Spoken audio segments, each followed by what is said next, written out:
झापाको दमक नगरपालिका 8 की 21 वर्षीय रमा तिवारी हत्या प्रकरणमा संलग्न रहेको आरोपमा एक भारतीय नागरिक पक्राउ परेका छन्।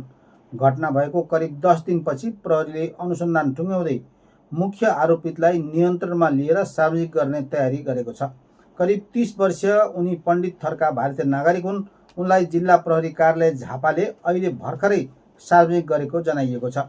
प्रारम्भिक अनुसन्धानका क्रममा पक्राउ परेका भारतीय नागरिक दमक तथा आसपासका क्षेत्रमा टाइल्स र मार्बल जडानको ठेक्कापट्टाको काम गर्दै आएको खुलेको छ। प्रहरी स्रोतका अनुसार मृतक तिवारी र आरोपित बीच केही घटना अगाडि चिन्जान रहेको देखिएको छ। अनुसन्धानबाट प्राप्त विवरण अनुसार आरोपितले दमक स्थित सगरमाथा पेट्रोल पम्प नजिकको झाडी क्षेत्रमा रमा तिवारीसँग 2 पटक शारीरिक सम्पर्क राखेका थिए। त्यसबापत प्रत्येक पटक 1000 रुपियाँ उपलब्ध गराएको खुलेको प्रहरीले जनाएको छ। त्यसपछि रकमको विषयलाई लिएर दुवै बीच विवाद भएको थियो। प्रहरीको प्रारम्भिक निष्कर्ष अनुसार सोही विवाद उग्र बन्दै जाँदा आरोपितले तिवारीको घाँटी थिचेर हत्या गरेका थिए।